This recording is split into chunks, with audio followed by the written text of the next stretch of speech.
Hey, this is Steve in Dallas, Texas. It's Saturday morning, and you, my friend, are listening to Light Talk. Hello, this is Brackley in quiet Las Vegas, and today we are discussing naughty IQs, advising students, shopping on eBay, and writing a grant, all on Light Talk. You're a naughty IQ! How dare you be a naughty IQ! And this is David in Long Beach, California. And if you don't already know, you are listening to Light Talk, and we are the Lumen Brothers. 3 of the 4. And we're missing our sister. We're missing our sister. Oh my God, her family is just scattered about the United States. Welcome everyone to episode 159. And before we get started, because we have a big show for you today, Steve has an announcement to make about Design Showcase East. Yes, as you know, we are posting every weekday 2 student designers on our Light Talk Facebook page, Designer du Jour. And we look like we will be hosting 17 schools across the country with 76 student designers. So head to that Light Talk Facebook page, look up these designers, request a time to chat with them. It would mean a lot. I've seen a lot of good people on the Facebook page, so it's you've got a lot of good designers out there. That's great, Steve. That sounds like this is going to be great. I know that I'm going to sign up, and we urge all of our listeners to do that, especially the professionals. So go ahead. Hey, listen, last week we started a really interesting new segment called Letters of Complaint. So maybe we did a terrible thing. Maybe we're now encouraging people to write to Light Talk Central. By the way, we need to give out Stan's address for all these letters so he receives them. But yes, Light Talk Central is located in Gainesville. So keep your letters coming. So Steve, you got a new letter that you want to tell us about. Yes, it starts with Dear Whoever. You people have a serious problem with the facts.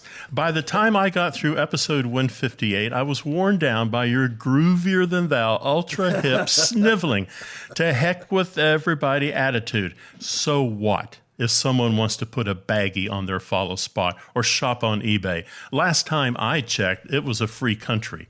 But to the point, I am writing to express my dismay with the gross overstatements made by your sponsor, the TL Electric Company of West Virginia, in regards to their Strip It Away 3,000 strippers.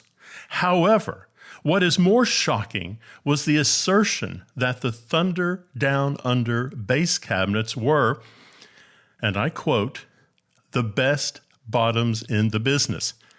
I can put my hands on a dozen better bottoms right here in Vegas anytime I want. Let me say now, my company's line, by far, offers a fuller, richer, more muscular bottom, a base cabinet that can get the job done, and to boot, it comes in a variety of sizes, shapes, and colors to fit the needs and wants of our clients. Our line offers a sturdy bottom, a bottom that knows how to take a pounding, as is often the case on the road. But perhaps you need to take a look at what is truly the best bottom in the business. I can send you photos. Chip Indales, founder and CEO of Lap Dance Audio. Oh, Brackley. Do you know Chip? I bet Brackley knows Chip. I do not. You've never worked with Chip? I'd never worked with Chip. You don't borrow equipment from him for the school? Nope. Brackley, did you ever walk down the strip? Yes. Okay. Now Many times. Now you know those guys who hand out those little cards? Those little flippers? Yes, the little flippers. They just hand I think they're still there, by the way. There's nobody else on the strip, but these guys I just drove over the strip this afternoon. There's no one there. Oh, even those guys? Well, anyway, those guys work for Chip. So, FY. So, Chip, I don't know. I don't know how to answer this one. Obviously, you have some ulterior motives here. We've already given you much too much promotion, more promotion than you deserve. So, there you go. Keep those letters coming in. So, Steve has our first listener question. And this one's a tough one. It is signed Anonymous in Education. And Anonymous writes, how do you advise students who will never make it professionally? All right, so that's a tough one. And I've got a couple things to say, but I know my colleagues have a lot to say too. The first thing is I think you need to be honest with your students. If you're not honest, then you're not doing anyone any favors. Not everyone is cut out to work as a designer. You know, some folks are going to focus, I think, on the small elements rather than seeing the big picture. I mean, we were all visual artists, and that is a difficult profession to be in. You know, some people just can't handle the stress and the pressure of the process of being a designer.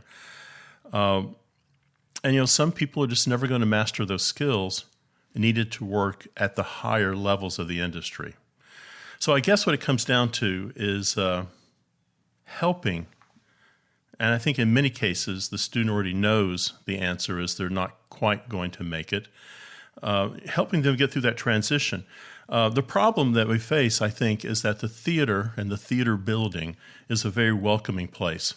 It accepts anyone who walks in. It doesn't matter who they are. They find a home there. So I guess the real question is, are the arts the right direction for their career? Now, if that answer is yes, if they feel a passion about the arts, then I think maybe the two of you sit down and talk about the skills they have and what they're bringing to the table. I mean, there are dozens of jobs that can be found in the industry, everything from administration to engineering to technology to sales to marketing to support. There are all kinds of fields in the theater, the film industry, TV, gaming, the list goes on and on. Design is one very narrow aspect of the arts. So one door closes, maybe another door opens, or another 5 or 6 doors open. What do you guys think? Well, I agree with that. Very succinctly, you have to have tough love when you're dealing with some students that maybe aren't destined for a design, but there are, as you say, plenty other opportunities. And but you also have to figure out, you know, how long you're going to have them try to do what they want to do in terms of what year are they in school. You know, you're not going to just say, oh, your freshman year, no, you're not going to be any good. So there is some period of time where you're going to be looking at them to see where they're going. And after their second or third year, you might be able to say, okay, we might want to try this versus that. Well, okay, what the hell do we know? What right do we have to tell a student they're not going to make it? I've been wrong in the past. There were students that I had that I thought that they didn't have it. You know, they didn't have the curiosity, or they didn't have the confidence, or they didn't have the people skills. But you know something? They developed them. And sometimes they developed them after they graduated. They had not had anything to do with me. They just needed someone else to help them. And I think that if you have a dream, and this is all you care about as far as what you want to do, you're an artist, because a designer is an artist, then you need to go ahead and keep pushing for it. I think you really should. And I have, had this conversation with many, many, many students, both graduate and undergraduate, over many, many years. And I try to help them. I say, I think you really need help in this area, and it's more than I can give you. I think you may need outside help. Who knows what it is? But it's something that people can improve upon. Now, as far as artistic skills are concerned, we could teach skills to everybody. Just about anyone can learn how to draft. Everything else artistically, as far as the aesthetic of the student, or, of what their choices, their artistic choices, what right do I have to tell a student that looks ugly? Again, it may not be something that I would do, and I have said this to students before. However, the director loved it. The audience didn't seem to care, right? And the designer was very happy with it. So I would never mark down a student for using a color that I certainly wouldn't use. No. And then what does that mean? Yeah, there are a lot of designers out there in the profession who are very, very successful. Some of them have won Tony Awards, and who I think their shows may look extremely boring or bland or ugly, right? And that is a matter of taste. That is not a matter of art, and it's certainly not a matter of competence. Correct. So if someone is having issues as far as other people with people skills, and it's affecting other students, then absolutely, that is a time when you have to step in to go ahead and you protect the other students. And also give that student good advice, like, we're in the theater, it's community, and you have to learn how to play nice and support each other. But I don't know if I could ever tell a student that you're not going to make it. I really don't. And I've made that mistake before. I have said that to a student before. I just changed, I think. I realized, when I've seen some of these students who I had doubts about, some of them, I released them from my program, and they went to another program and they excelled. Obviously, I was wrong. I knew that my program wasn't right for them, but I also didn't believe that they would make it. Well, I was wrong. So that's how I feel about it. So it sounds like the answer is everybody shows up every day, teacher and student, and does the best they can. And you march forward. If you truly believe in this career, no matter what your teacher or your uncle or your brother-in-law or the guy down the street says, you know where you're heading as a young designer, and you just keep marching in that direction. Marie in Texas writes, I'm feeling a bit overwhelmed. I have been asked to write a grant for new lights, and the grant will be $60,000. I am not sure where to start. Technology is not my friend. Oh, no, technology is not my field. Or friend, is that? Technology is not my friend or field. Well, Marie, what I would do is I would call a major manufacturer, because they are used to dealing with grants from schools, and they are used to helping sell the lights to the school bureaucracy. Because most of the people who have the money, or control the money in these schools, they know very little about technology as well. So that's okay. Allow the experts to do it. And I'm not going to sell any company here, but I'll just tell you a story that I had a lot more money than $60,000 to spend. Actually, I had no money. I was just trying to upgrade my system to LED.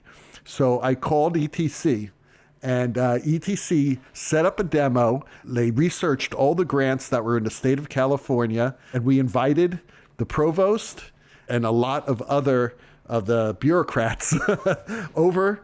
And ETC did the most fantastic demo of the Source 4 LED. I think it was the Luster 2, and had all the figures. This is how much money you'll save in electricity. This is how much money you'll save in maintenance. This is why it's good for you. This is the grant you're going to get from the government. They did all that research, and they sold a lot more than $60,000 of lights to our school. And they knew a lot more about technology than I did, and I'm sure that you could do the same. I'm sure Strand does the same thing. I'm sure that Martin, a lot of these major companies will do it. So that's my advice to you.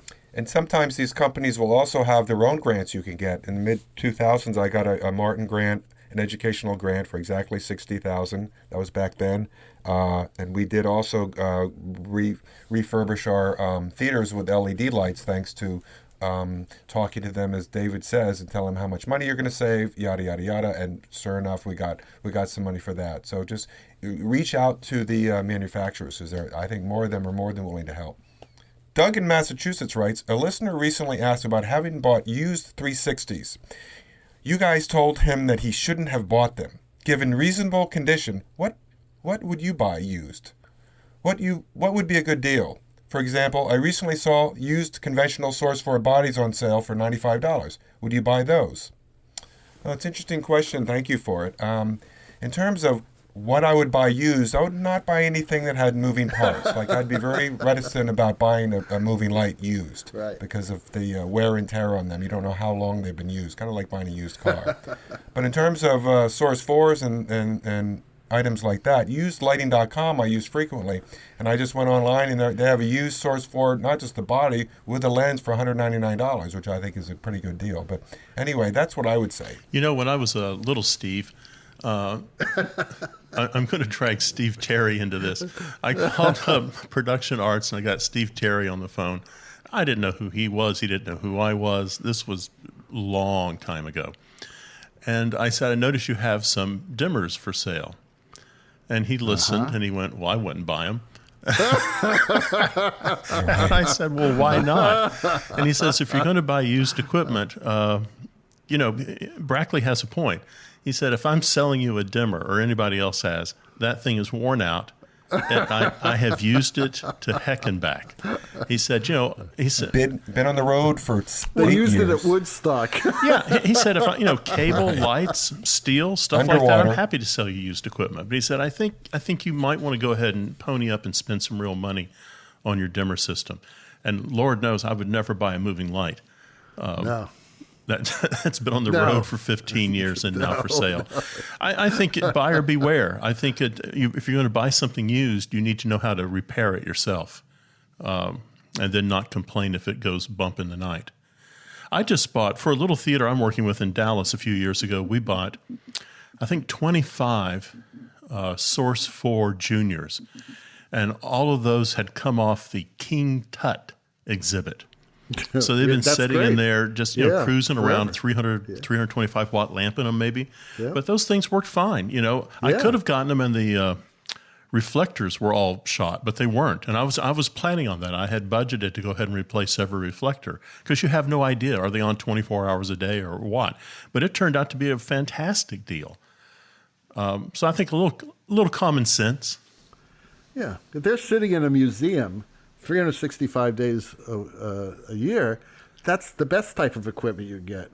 It's like the little old lady, right, who drives her car 2 miles a week. In Pasadena. Right. No, she's crazy. The little old lady from Pasadena is go granny, go granny, go granny, go. I mean, Steve knows this because he's an old California dude. He's a surfer dude. And we know the little old lady from Pasadena. You do not want to buy a car from her. But your little old lady from Lubbock, Texas, yes, because she's only driving her car to church every Sunday morning. And that's it. And then back. So that's the car you want to buy. And if she's selling Source 4s, buy those. Who knows what she's doing with those Source 4s. But yeah, I mean, there's nothing wrong with buying 360Qs if you get them cheap enough. And there's certainly nothing wrong with buying a Source 4 body, right? Not if they've been on the back of the trucks. I mean, take a look at them. Have them take photographs. Make sure there are no dents in them. Because the way some of these rental equipment is used, we've all seen it. They throw this stuff around. They don't take care of it. Make sure the lenses aren't broken. Yeah, the lenses. Exactly. Make sure there are no dead vermin in the reflectors.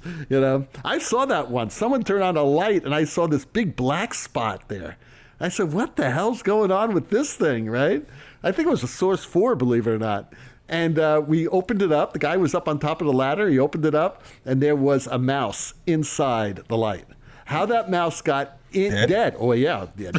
He was also fried. He was fried. It was an exoskeleton of the damn mouse, right? There wasn't even any fur left. So it was just a carcass, right? Basically a toasted, stiff carcass of a once mouse, ex-mouse. How it got in there, we have no idea, but it grossed him out.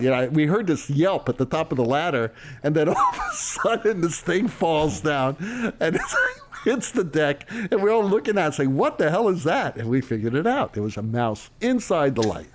So how'd that happen? So check for mice in Source 4s. You should always check for mice in anything. Because mice do get around, all right? So you are listening to Light Talk with the Lumen Brothers. And Light Talk is sponsored by... From way up in the Texas Panhandle, here comes Total Bastard Products. Total Bastard Products cut our teeth on gel and gobos. Over the past few months, we've gotten away from that. We've gotten away from our roots, but not anymore. From the makers of Bastard Amber, Bastard Pink, and Bastard Blue, here comes our take on Roscoe 99 chocolate. That's right, we have taken chocolate to a new level with a new name to boot. But why change the name? Sure, chocolate is brown, but it's much more. We all know what chocolate means from our childhood. Too much chocolate and you get sick. Too much chocolate and your teeth fall out. Too much chocolate and you get fat. Or at Halloween, no one ever gave you any chocolate. No, sir. It was all those green jelly beans and taffy and that apple. Then while all the kids were looking over their chocolate empire the next day at school, you stood there with 5 pounds of wax lips and those little wax bottles with sugar water inside. Oh, all you wanted was a little damn chocolate. But no chocolate for you, sonny boy. But I digress. From the get-go, chocolate as a name is at a cultural disadvantage. Well, not anymore. Are you ready for our new color filter? If so, then you are ready for TB99, or as we call it, Rich, Dark, and Sexy 99. Rich, dark, and sexy, perfect for that unexpected front fill. Rich, dark, and sexy, perfect for that unexpected touch of warmth. Rich, dark, and sexy, perfect for when you like Dracula, Hamlet, or Cabaret. Frankly, every show will benefit from a little touch of rich, dark, and sexy in the night. And in no time, you'll be getting calls from producers saying, hey, are you that rich, dark, and sexy designer I keep hearing about? And if you act now, with every order, we will include our most popular gobo, Fat Guy in a Speedo. While you're at it, ask about our whole fat family line, Fat Daddy, Fat Brother, and Fat Uncle in a Speedo. That's right. Now, when you walk into the theater with a roll of rich, dark, and sexy 99, stage hands of all genders will glance in your direction and whisper, total bastard. He's got that right. How do you know you're getting genuine Total Bastard products? Just look for our logo. That crazy caveman holding a roll of gel. Well, I think Steve has been inside for too long. You know, I just got my masks from Total Bastard. They shipped me some down from the Panhandle, so I now have those masks, the designer masks I can wear. I want to see these masks. I really do. They're rich, dark, and sexy brown. They're my chocolate rich, masks. Dark, and sexy. Speaking of these wax lips and wax bottles, I still got some. who the hell thought of that crap? I mean, I hated those things. Like, who thinks this is a good prize? Really? Did you guys think? Did you like them when you got those? No. I know no one who liked those. I can see that the wax lips are a little fun to play with, maybe, but a wax bottle with sugar water in it? I mean, what the heck is that? What the hell is that? But 5 pounds of wax lips? I still have some. Okay. Oh, that should be our swag this year at LDI. Wax lips? Wax lips. Wax lips. We could put Lumen Brothers and Sister under wax lips. Kiss a Lumen. Right? Perfect. And now, back to Light Talk. Well, the sound of those crazy ducks in the background tells us that once again it's time for one of our favorite segments, since we have so many. Let's talk about. And today, the segment is sort of timely. It's kind of interesting because over the past few weeks, I've had 2 students come to me. One student is heading to graduate school in the fall, and the other student is already in graduate school.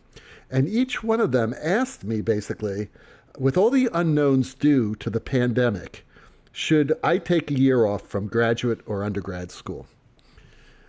Now, a lot of students are going through this right now, whether you're planning on going to grad school or you're in the middle of a program, or even if you're in undergraduate school.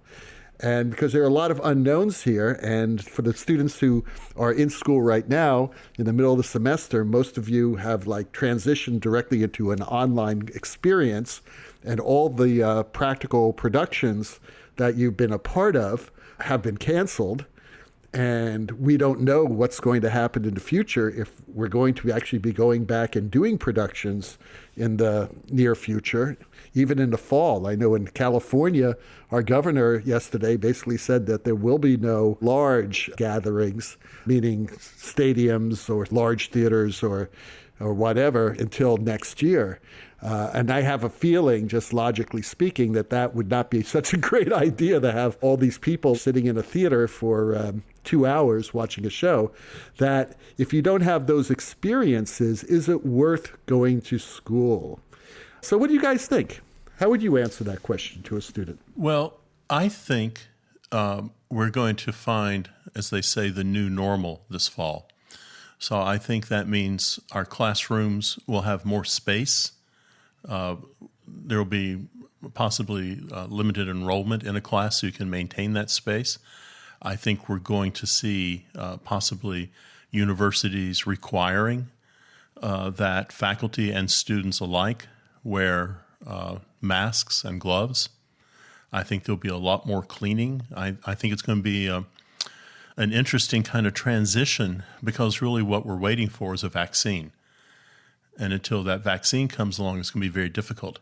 I know my own daughter is looking at graduate school, and she's making a choice she was going to New York, and she has declined the offer in New York now, and she's accepted a position at the University of British Columbia. But she was a little concerned about being back in New York with just how things are happening right now. I think it's hard. I think there's two different things there. I think some high school students take a gap year before they enter college, so this isn't going to faze them. I think if you've recently graduated, you're in a tough spot because we all recommend that you work for a couple years before you hit graduate school. And there's the catch-22. There's no real work to be had in your chosen field. This is not an easy answer at all. So my advice to my own daughter was, let's go to a university that we think is safer. Let's go to a region that we think is safer. And, we take it one day at a time. It depends, basically. It depends on a lot of things. If you're going into graduate school, if you got into the school that you wanted to get into, if it wasn't like a second-tier school on your list, then I would... It's so hard. It just depends on what we offer. But I would probably stick with it. Okay, I probably would. Or I would call that school and say, I'm going to take a year off. Can you guarantee me a slot in the following year? I have a feeling if that school really wants you, that they're going to understand your concerns and say, okay, go ahead, go out, travel, do whatever you need to do, and then come back next year. If they don't, then I think it's their loss, all right? But if you feel really good about, like, let's say you've been accepted by Yale or something like that, and it may be like a one-in-a-lifetime opportunity, then maybe you figure it out and you figure out how to do it. Because chances are, like Steve says, they'll have a vaccine in the next year or so, and then your next 2 years will be fine.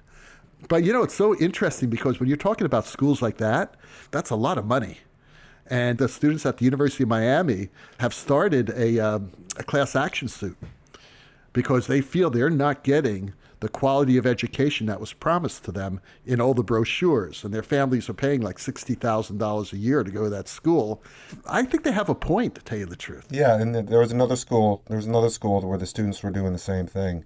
It's hard. There are too many unknowns right now, and I think Steve is right in terms of it's going to be a new normal, where especially in the fall, and who knows what's going to happen the next month or two. And that's really, I think, is if we get all these tests out and such, I think there could be a way of coming back to school in the fall and just being super careful about everything.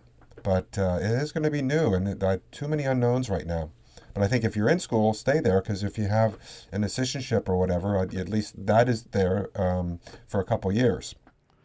Well, but if you're in school and you think it's not safe to go back to school, you shouldn't go there. And if that school says you're going to lose your assistantship, then that's a problem. I think then I would think twice about returning to that school. It's all for the students' well-being. That's the number one. Yeah, which brings me back to something that Steve says, and he's absolutely right about finding alternative spaces in classes. But looking at my school, our classrooms are tiny.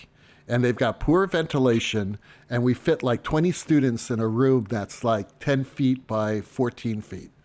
And I'm sorry, I will not bring students back into that room. Yeah, it'll be interesting to see how many students come back. Yeah, and also if the rooms are safe at all, even with 3 people in that room. Right. Even if you go beyond that, David, I'm sure your school, certainly it was true when I was at LSU. All of a sudden, there's the lecture hall, and there are the 600 students sitting into biology class, or the 200 students sitting into a math class. So I think these large classrooms are also are problematic. I think the other thing that universities are facing in the fall, and I don't have any data to back this up, so I'm now just speaking wildly. I think universities are going to face a big financial hit because a lot of their revenue comes from international students. And I don't know that international students are going to be able to travel, or they're going to want to travel. So I think we're going to see a hit there. I'm sure schools are freaking out right now about their athletics programs, because I'm sure that's going to take a massive hit. And if you are, a monster school, then all of a sudden you're losing all that television revenue that comes in from, broadcasting Absolutely. your games. Oh, no, there are a couple schools already. The athletic departments have taken huge hits. In fact, University of Cincinnati dropped one of their teams because of it. Really? Yep. Yeah, it's huge. Yeah, so it's huge. It's all the way down the line, too. It's not just athletics. It all comes down to two things: testing and vaccine. And until there's a vaccine, no one's going to feel comfortable. Well, look at it from a different point of view also. And I don't think I'm particularly paranoid, but let's say that tomorrow we wake up and our country is cured of the coronavirus. Just magic wand, it no longer exists, it's all safe. Are you going to be the first person to go to the hockey game with 50,000 of your best friends? Are you going to go down to be the first person to go to a cinema? Are you going to go sit at the Indianapolis 500? I think even if it's magically cured tomorrow, it's still going to be a while before people feel safe and confident in re-emerging into the world. I agree. But there are enough idiots in this country that'll go. They'll just go. Let's face it. I mean, have you ever watched Ozark? Are you watching Ozark right now? It's a fantastic drama series that's on Netflix. It's on Netflix, and everybody's into it right now. And it's about people who live in the Ozark Mountains, basically. And that's all I'm going to say. Nothing against the people who live in the Ozarks, because there are a lot of really smart people in the Ozarks, absolutely. But there's a whole part of our country that lives in every single state of the country, California and New York included, who aren't really like the sharpest tools in the shed here. All right? And so there will be people going to hockey games. There will be people going to football games. And if they catch it, they catch it. If they don't, God bless them. What are you going to do? Look at all the students that went to spring break. Look at all of those idiots who are out on the beaches. It's insane. So, I think there will be people. I think they're going to be out there, and they're going to be infecting each other. And I'm not going to be anywhere near them. That's a damn sure. So, hey, Steve has our final question. Yes, it's Carla in Pennsylvania, and she says, I just added 2 IQs into my inventory, and they seem to have a mind of their own. What is going on? That's normal behavior for an IQ, isn't it? No, we're not going to the mighty IQ, we're not going to drag that through the mud. The IQ has saved me many a times off Broadway. It is the poor man's get out of trouble thing.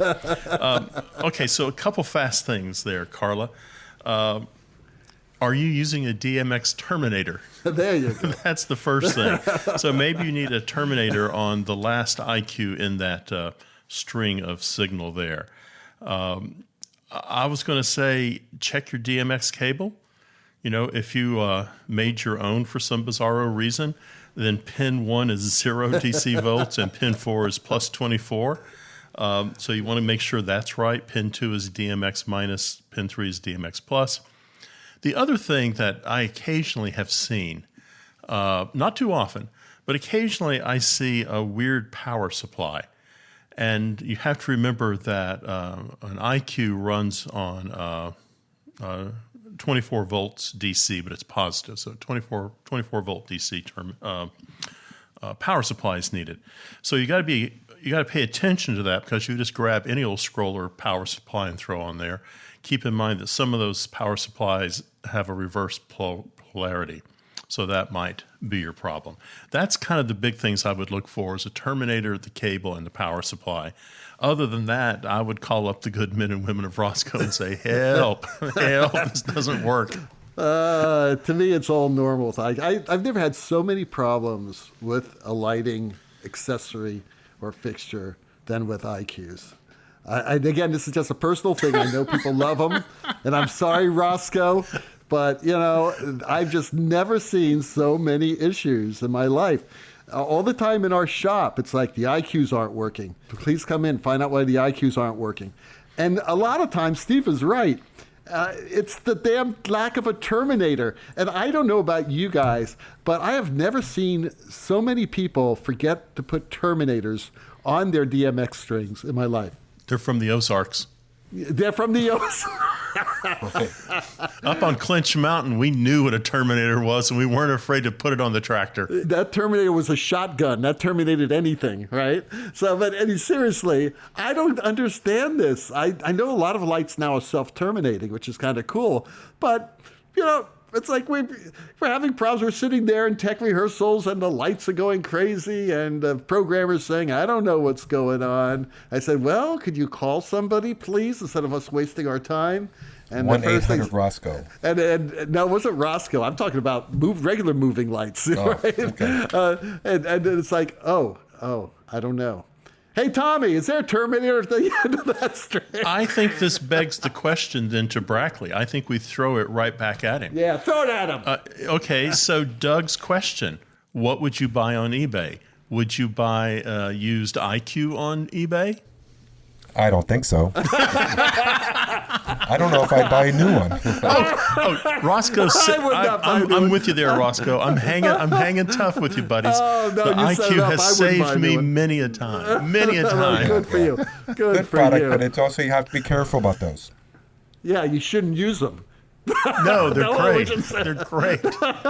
Steve and I have a difference of opinions. Now, listen, the IQ is great, in little small, low budget sort of things. I think it's fine. It's a fine little thing, You know what makes the IQ really good? I'm being serious. What makes the IQ great is that you go ahead and you buy the DMX Iris for your light too. So you've got iris control and pan tilt. That's what you want. You want the full Monty here. And is there an IQ Iris? Yeah, and you want to go 16-bit. So you've got 4 channels there, right? Pan and tilt, and then fine pan, fine tilt. I'm telling you, man, it's better than Chef Boyardee. Can you change color? You put a scroller on the front. It is getting a little nose heavy at this point. People cheap out and they don't get the DMX Iris. The Iris makes it all worth the time. Otherwise, you're just dragging a giant light around the stage. Iris and IQ together. It's like Batman and Robin. Wow, I didn't know about the Iris. I still wouldn't use one. And so Dave's going to run out and buy 50 of those. No, Roscoe's saying, why is he trashing us? Well, Roscoe forgot that they only sent one mix book to 3 Lumen Brothers. I'm never going to forgive him for that. I mean, I'm the guy who's going to be using the damn thing. I didn't get one. No, then one out of even more reason we should trash the IQ. Okay? No, seriously, I've used the IQs. I'm not a big fan. Okay? The only thing that's going to happen right now is Chad is going to send you an IQ. No! Well, what can you use an IQ for? Anyway, other than that, the rocking sound of the Luminoids tells us that once again you've spent another morning listening to Light Talk. You can hear our show on Spotify, iTunes, Google, and just about every other podcast site out there. And check out our website on lighttalk.org for all of our future guests. And be sure to follow us on our Facebook group page and subscribe to our podcast on iTunes. That way you will not miss a second of Light Talk fun. No guarantee is offered regarding the accuracy of any statements or opinions made on this podcast. However, if you choose to litigate, the law firm of Fleck, Flock, Flare, and Glare and their paralegal Snoot will defend us until our retirement funds are depleted. Light Talk is written and produced by the Lumen Brothers, coming to you from Long Beach, Las Vegas, and the Lone Star State. And be sure to tune in next week when we continue trashing the IQ and a lot of other equipment. All that and a new sponsor. Light Talk. broadcasting questionable Lumen knowledge and humor around the world. So we'll see you all next Saturday morning. Stay healthy, stay happy, and bye-bye from Light Talk. Toodles. Bye-bye.